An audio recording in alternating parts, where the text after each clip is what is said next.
this is StayLit Love here, and I'm here to bring you a lituation as above, so below for the astrology forecast this month, February 2019. So February, we start off with a new moon on the 4th in the sign of Aquarius. Aquarius is a very innovative, future-orientated sign that is really about progressiveness and pretty much being your authentic self. It's an air sign. It has to do with the mentality of things, the higher mind, and kind of a genius energy. So activating the new moon energy for this month, we're looking at a lot of things moving forward, the future. And how better is that considering that, this is the beginning of the year. People are still setting in their New Year's resolutions. I like to call them more of intentions. Especially for the new moon, it's perfect to really set your intention. So this would be a really great time to have a ritual where you're setting your intentions about what is it that you are projecting in the future. We also have some planet aligning as well, which is Jupiter, which is a really benefactor planet. It's one of my favorite planets. It's the largest planet in the solar system. And Jupiter is a fire sign. Its rule is fire energy. It's ruled by Sagittarius. Well, it rules over Sagittarius. And so when you have an air and a fire sign, they're very complementary. So this is a sextile. The meeting of these two planets, considering that I believe this new moon is at 15 degrees Aquarius, and right now Jupiter is at 18 degrees. So we have a 3-degree orb. So this connection is really harmonious, and it's pretty much giving all of us the opportunity to have faith in the future. Like we're feeling like this optimistic, faithful, having faith in your future. Past January, it's been a lot of Capricornian energy, and we still have a little bit of Capricorn energy here this month lingering. But with this new moon, it's just bringing like this lightness to the energy, to our emotions, to our instinctual awareness, which is how we feel. So with that said, we're looking to, it's really good to project your emotions where it's optimism, where you're feeling faithful, where you're feeling joyful, jovial about your future. So be sure to do your rituals this month. I would say a great technique is to do some visualization about your future that you're projecting. Meditation is always good. Writing down, like write a note to your future self. That would be really good. And make sure you include your emotions and how do you feel. And go big. Go all the way big, because we have Jupiter really giving you all the goodies for what you want to set forth and intend for the future. So what we have next is that February 4th, we also have Venus entering Capricorn. So Venus entering Capricorn is really an interesting energy. And so with this energy, we have,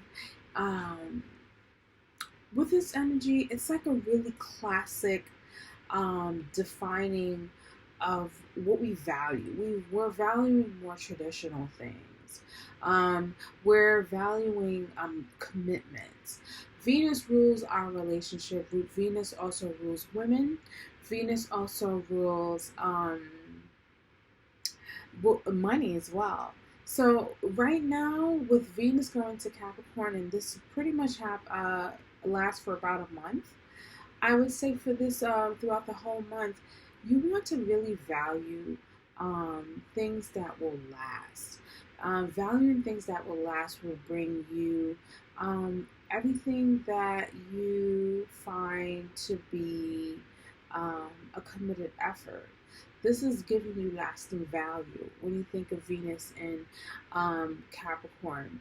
I would say Venus also rules fashion, so really classic looks is really important. Like the classic look that will transcend any trends is really good in beauty, like hence the red lip.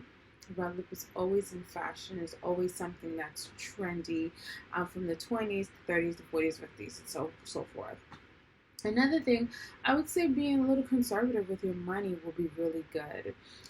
Consider going maybe thrifting where you're getting old items or antique shopping if you want to buy yourself something, because Venusian energy is all about, feeling good and buying great things and possessing and having the best of the best. So when you're shopping and you're going out, say you're buying stuff for your home, it'd probably be a good idea for you to go to like a antique shop. You'll probably find something really quite valuable. Again, saving money is really a good thing. You probably will be rewarded very well. Going to the banks and figuring out how you can save money. We in the United States, we're all getting our taxes, or we're preparing to do our taxes. So if you get your check, and you should before this transit ends, it probably would be a greater idea to conserve things. And in regards to relationships, relationship energy is really something that you would want to be like. You'll probably find a lot of people committing to things that they value, relationships that they value. Taking it to the next level. Capricorn is very ambitious energy, and Venusian energy is all about love. So you probably want to take love to the next level. Anything that's dear to your heart that you value, you want to take to the next level. And in order to take it to the next level, you would have to pretty much conserve it, commit to it, and also go for it for the long run. So that's Venus and Capricorn. Next, on the 10th, we have Mercury entering Pisces. That's a beautiful energy. Mercury, we know, a lot of people know about Mercury. I would say a lot of people learn about astrology, or that's their gateway to astrology, through the Mercury retrograde. So Mercury retrograde, it rules our mindsets, the way we think, the way we communicate, technology around us, driving. It even rules our cousins as well, our community, our close-knit community and neighborhood as well. So Mercury now going into Pisces. Pisces is a very feminine energy. It's an energy that's very nebulous, very spiritual, very abstract. So when we talk about Mercury going into Pisces, the energy is really quite, our mind is really non-linear. We're not really thinking pretty objectively or logically. Our minds, we tend to have more creative thoughts. We tend to probably get downloads from, I don't know how I figured that out, but it's like something that could be maybe from a dream. Pisces also rules the dream world as well. So you might also find that, when you wake up in the morning, you just have this wild creative idea about doing things. So I would suggest throughout this transit, it'd be a good idea to kind of have like a pen and pad, a notebook like right next to your bed and your nightstand. So when you wake up, you probably would have some pretty profound dreams that will give you some great ideas as well. Another thing, like artistry must be really big. If you're an artist, this is a great time to create. You might come up with great ideas. If you're like a songwriter or a painter, because Mercury also rules our hands, you might be drawing up and writing up some really beautiful bodies of work, of artistic work, because Pisces does rule the creator, the artiste of the zodiac. So our mind is going into that place. So we're coming up with very creative ways of communicating our ideas and so forth. And our mindset is more or less, less logical, but more dreamy, more romantic. Another thing, also, romance might be a big thing. You might be professing your love, and this is perfect because this is near Valentine's Day. So Mercury in Pisces might have a lot of people really speaking from their heart, because like I said, Pisces is a very feminine energy. It is the higher altitude of Venus energy, so it's unconditional love. So people might be professing their unconditional love to each other for the Valentine's holiday, or just throughout the whole month. And I find it so beautiful. It's a very creative energy. And also, I would use this energy to meditate as well, because Pisces also rules our spiritual nature, and meditation also has to do with the mind. And so because the mind won't be so busy with so many things, it would be kind of on a flowy energy, meditating and pretty much releasing all that logical, all that, frantic energy and stuff that it was when it was in Aquarius. When Mercury is in Aquarius, you probably had so many ideas, just like so many genius things, and probably felt restless. Now the mind gets to relax, and so you take this time to pretty much have a meditative session, really release all your thoughts, drop your energy down to your heart, and listen. And it might be, you'll be surprised at what you'll hear.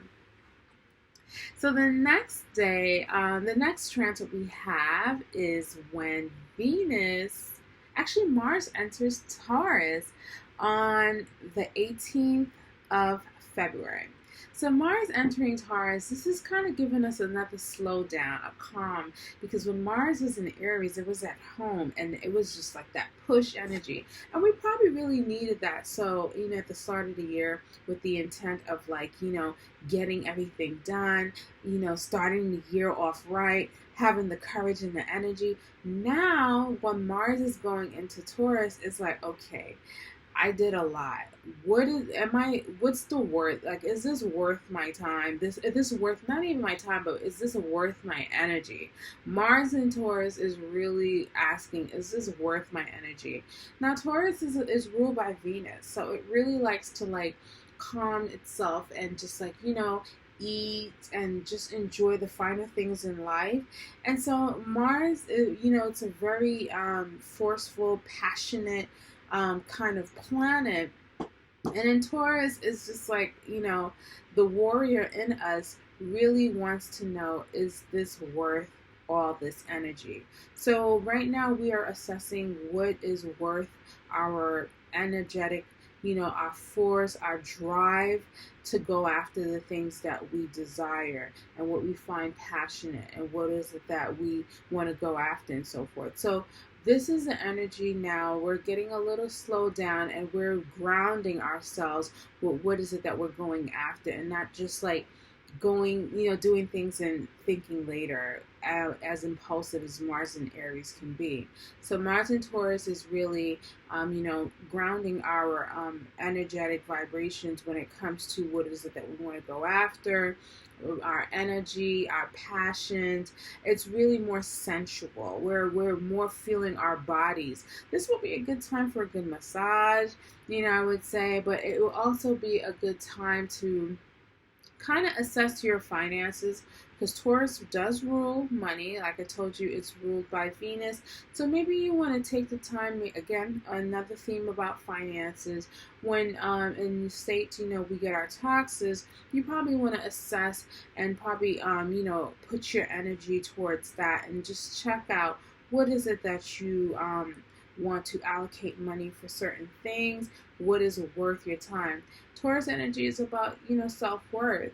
So, you have to preserve your energy, and that's all about self-care when it comes to, the energy that you put out there. So you need to really take accountability and be reliable, and easy does it. This is slow and steady energy. This is the slow and steady wins the race. So take your time towards what is it that you're going after, what is it that you're passionate about, and so forth, and always ask yourself, is this worth my energy? So next we also have on the 18th, Chiron entering Aries.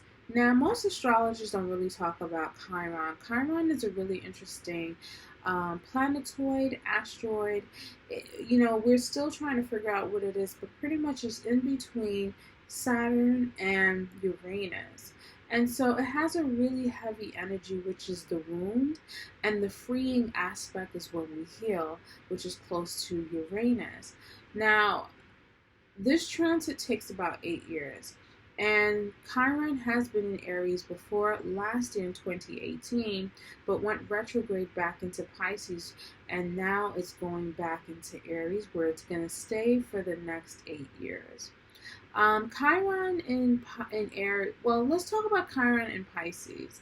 Chiron in Pisces, if you have noticed, I seen that Chiron in Pisces was really healing the feminine energy. Because Pisces, again, like I mentioned before, is a very feminine sign. It's really one that, we would see throughout this transit that self-care and self-love is something that was just a constant thing. And that's because from the last 4 years of the transit, that's when we were healing ourselves, the feminine energy. And that goes for men and women, because we all have feminine and masculine energies. And that has to do with our emotions, our self-worth, what we value, right? So those things is like something that we had to really look into our emotional well-being, right? And see, how are you valuing yourself? How is it through self-care? Are you empowering yourself? I mean, there has been so many initiatives to help women, to push women to be more empowered, to feel good, because women in this society is usually, putting all the energy outwards to everyone, caring for their families, and and we doing our work and stuff, and we have our children, and sometimes we're the last people that we take care of. And so then we have to kind of empower ourselves, and that's that feminine energy, regarding all people, all of us, because we are so outside driven, like, work driven, and don't really take care of the emotional well-being. So I would say from this whole transit, it really has healed the emotional wellness of the collective, of where we are. At least I would say we have really gained consciousness of the fact that, wait a minute, I have to take care of like the internal world as well. So now on the 18th, with Chiron going into Aries, there's more of a masculine kind of wound that we will be seeing. So with Chiron's transit, it's called the wounded healer. It's pretty much the mythology that comes with it is that there was a medicine man who shot himself, who had a bow and arrow. He was actually a centaur, kind of like the symbol for Sagittarius, half man, half horse, or half beast. And so he was more of a medicine man, an herbalist, and so forth. And his medicine, he shot himself in the foot. So it's like it's like he has the medicine to heal, but also it poisoned him. And he was unable to like really fix himself. And so that's the energy of Chiron. It's like a part of our chart. If you would do a natal chart reading of your own personal chart, you would see where Chiron is, and that's where you kind of have your personal wound. And it's with your intention is how you can heal yourself. And sometimes that would have to be something where it has to be a community effort, or definitely one that can help you liberate yourself in a way. So now back to Chiron being in Aries. Aries is a very masculine energy. It's very, go after, it's the first of the sign. It's very powerful. It's not powerful, but more or less takes initiative, takes drive. It rules the body, it rules the head, right? And last time Chiron was in Aries, I find it really interesting, was during the Vietnam War. And this is the first time we saw like the wounded soldier. This was the first time we saw like the real repercussions of war. We saw our men coming back, and they were wounded. And Mars and Aries energy is usually known as the warrior, as the soldier. So we were seeing the wounds of that. But at this right now with this transit, I think we're seeing how the masculine energy needs to heal. And I think with last year, with the Me Too movement, we've noticed how men of power have taken advantage of, their status with, all the allegations and the rape and everything that was going on throughout the whole Me Too movement. And we're all looking like, wait a minute, this isn't right, and this is something that's been going on right now. So I think that's the beginning of seeing the wounding of the masculine energy. We also have another buzzword that's going on, which is toxic masculinity. I attest that to Chiron and Aries, and that probably was happening when Chiron is in Aries last year. So there's going to be more themes that's going to really focus on the masculine energy of maybe driving, doing things too much, being so impulsive, just like that masculine energy. It's going to be some wounding, and it's going to be a gaping wound that's going to occur for the next 4 years. And I would have to say within 4 years after that, that's when we're going to start healing that energy. So how will you start healing your masculine energy? We'll look to your chart where Chiron is. And when I go through each sign, I will tell you where this wound will be occurring, and so you can get a head start and have a real awareness of how you can begin your healing process. So the next one, on the 19th, we have a combination, the full moon in the sign of Virgo. So Virgo is the sign of service. It's a sign of servitude. It's the sign of our health and well-being. It's the sign of our vocation, our day-to-day work, our lifestyle. These are the themes of Virgo. And so there's going to be a full combination or wrapping up of those themes that was mentioned. And it's going to come to awareness in a real heightened emotional way.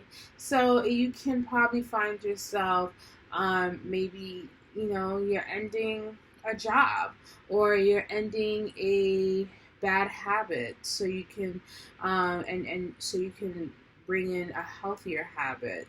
So the full moon in Virgo, that's going to be quite interesting, and we're going to talk about that when the full moon, when we get closer to the 19th. Well, I'll do a whole video about that.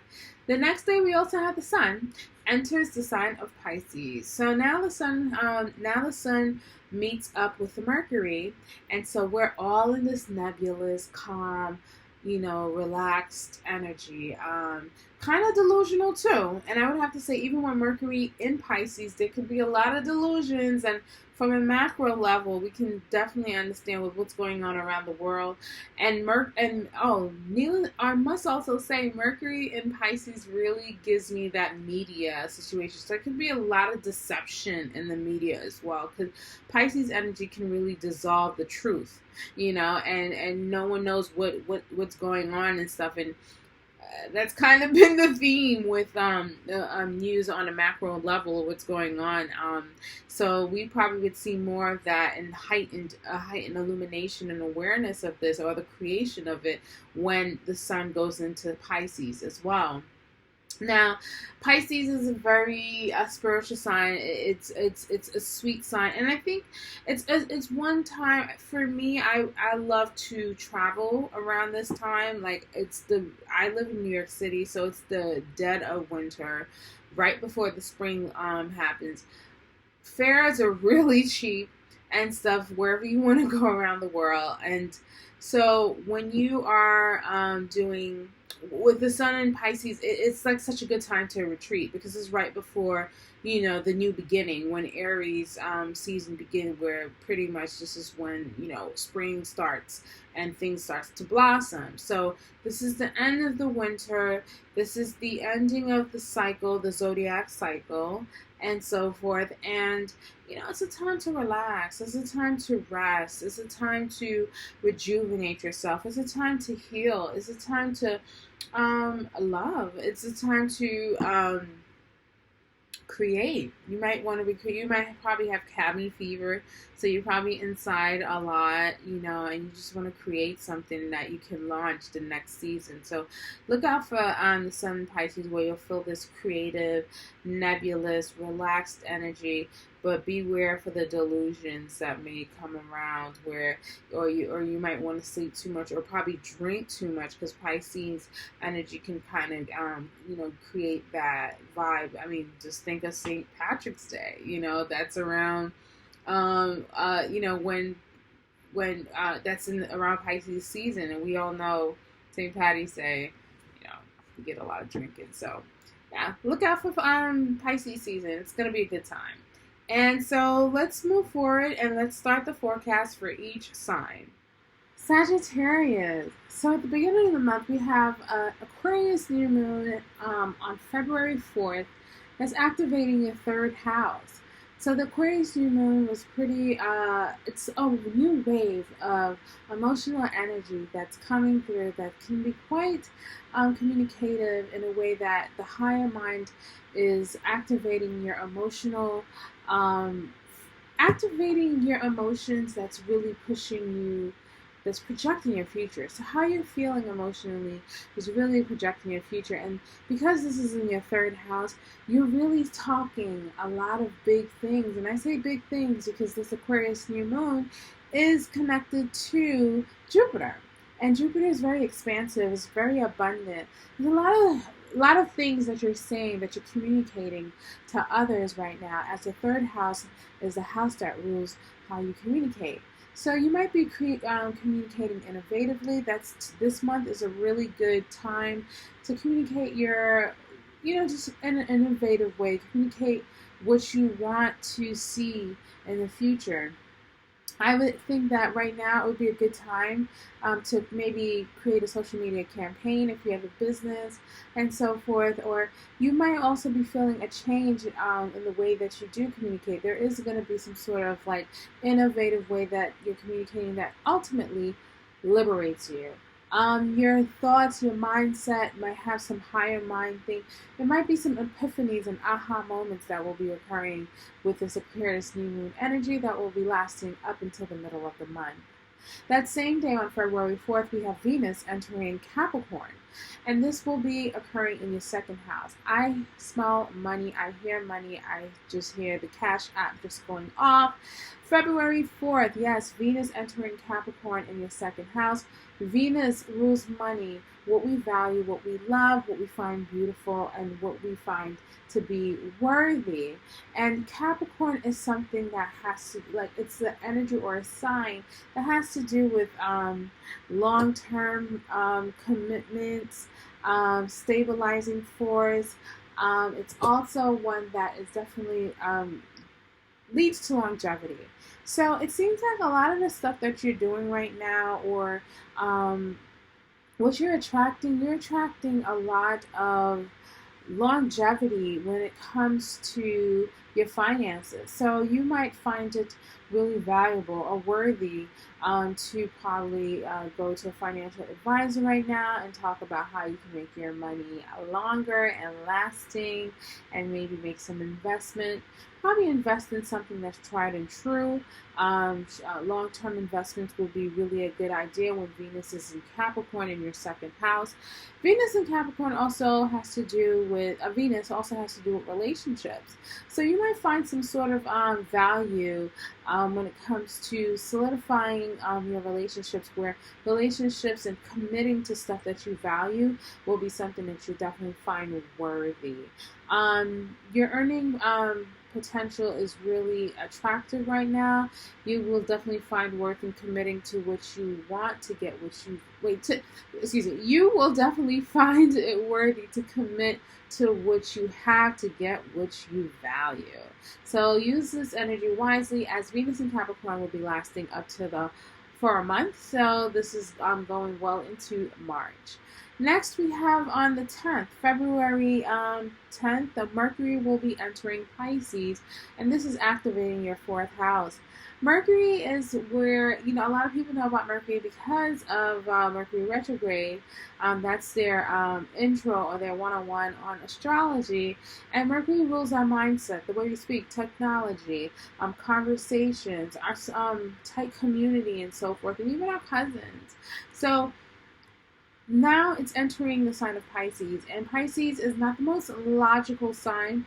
Mercury in Pisces is more for abstract thinking, creative conversations, and this fourth and these conversations seems to be activating themes that has to do with the fourth house. And the fourth house has to do with, your home, your family, your mother, you being a mother, motherhood, your emotional, feeling comfortable in your emotions. So you might even find yourself maybe speaking more freely about how you feel, your emotional comforts and so forth. You definitely would probably have a creative way, a creative thoughts and communication about the home. Might be one you might be a lot of activity in the home, maybe moving around because Mercury also rules hands. So you might be doing something pretty creative within the home, maybe painting the home, and so forth, or you're thinking about doing something different to the home or something creative nonetheless in the home, or you might be kind of starting maybe a spiritual thing because Pisces also rules spirituality. You might get an easel, within your home, within your living spaces and so forth. You might be also thinking about getting an ideal home. So they might be planning about, okay, how, I'd like to buy my first home, or I'd like to buy a vacation home, or I'd like to invest in this new property. And you're going to find creative ways on how to start these conversations regarding home, moving, and so forth. Another energy I would see is that, the fourth house also rule our memory. So you might find yourself going down memory lane with family members and so forth, just nostalgic energy and so forth. So this is not the most logical kind of energy, but this is the fourth house, so it has to do with a lot of stuff that you're doing within your own personal areas. So you don't necessarily have to be as logical. So this is a perfect energy to be creative within the home and communicate your creativity and ideals about your living spaces and so forth in living situations, and even idealizing motherhood as well, or talking about your mother and talking to your family as well. So now, on the 18th of February, you have Mars entering Taurus. And Mars entering Taurus is really quite interesting because Mars is where we gain our energy, our vitality, our passion, our courage, right? And it's entering Taurus. And Taurus is a sign that's really a stabilizing, a really concrete and grounded energy. Venusian likes to take care of cells, very grounded. And so, Mars and Taurus are kind of two juxtapositioning kind of energy because Mars has to do a lot with like moving forward in energy, and Taurus is like the slow and steady. So this whole energy is about slow and steady wins the race. And I love this because it's activating your sixth house, and your sixth house has to do with your health concerns, your well-being, your lifestyle, your day-to-day habits, and so forth, and your vocation. So it's like there's something happening, being activated towards the end of the month on the 18th, where your movement or your energy focus will be more driven when it comes to your vocation. You might be more driven to have a better health routine, and so you'll probably take the time to really look for better ways to consume and eat better, because Taurus also rules the mouth and stuff and eating, but instead of probably having that chocolate bar, you probably want to have like dates with cacao covered with it, like making healthier option, finding ways that you probably going to health food stores and so forth, or you might find yourself doing some yoga because the sixth house is ruled by Virgo, and Virgo is really about the body and taking care of the body and so forth. So you might be slowing down. Resting probably would be a great idea. We did start this whole year with like on a go. So Mars and Taurus is kind of making you, hey, maybe I need to take my time and rest and just calm down. This is also a good time to gain a better job. So you probably would like to take the time and slow down and find something that is worth your energy, because Mars in Taurus is really asking you, is this worth my energy? And so maybe the current job or what you're doing within your business is just not worth your energy, and probably you're looking at different ways to you're probably attracting or finding ways, or maybe you need to focus your energy on finding ways where your energy is more worthwhile. So for those who are looking for a job, you can definitely find one. It'll take some time and something that's going to be stabilizing and sustainable. So get your resumes and CVs out there, and you'll see how you'll definitely attract something, the energy that you totally value. So that same day, we also have a really huge cycle beginning, and that's with Chiron entering Aries. So Chiron entering Aries on the 18th of February has a lot to do with how we identify with our wounds and our healing. Chiron is usually called the wounded healer. And in Aries, it's all about how you identify with your certain wounds. And this is activating your fifth house.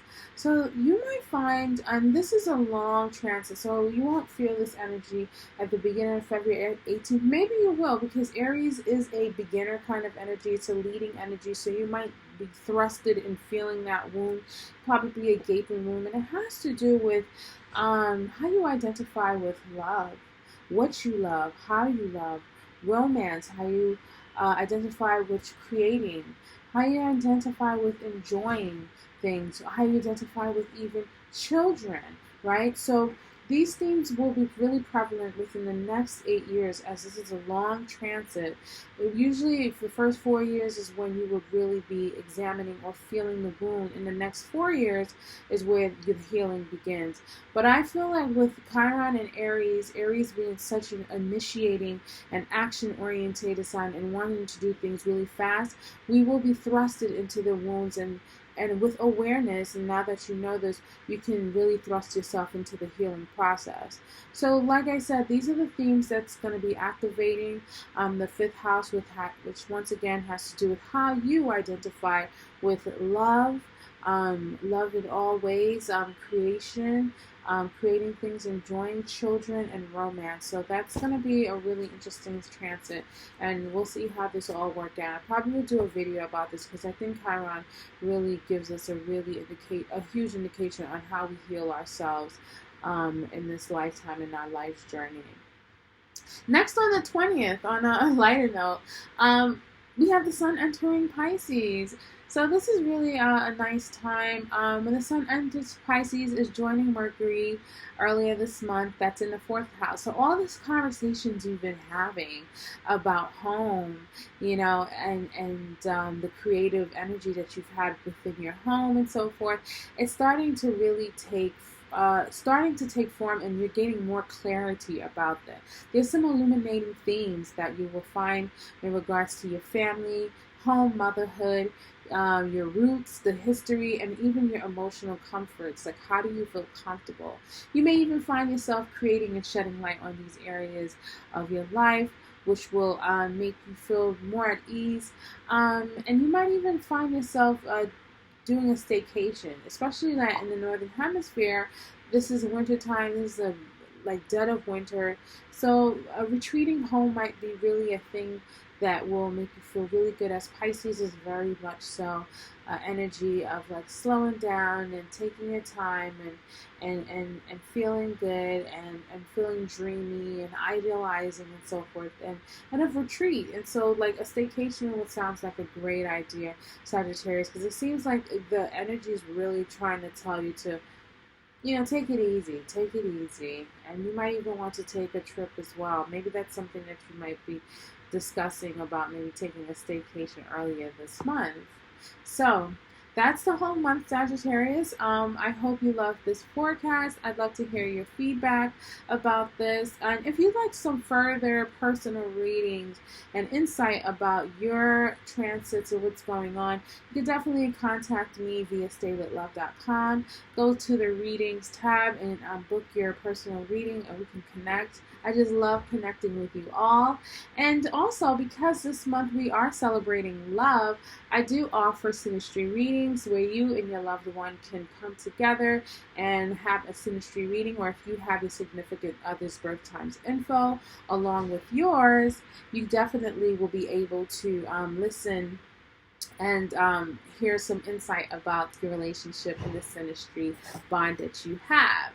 Needless to say, I love talking to you guys. This is first of many videos, and I'd like to know what you think of it. So whenever you get a chance, when you do get a chance while you're watching this video, I want to say first and foremost, thank you for watching this video. So be sure to subscribe, share, and like, and also comment and tell me what you think.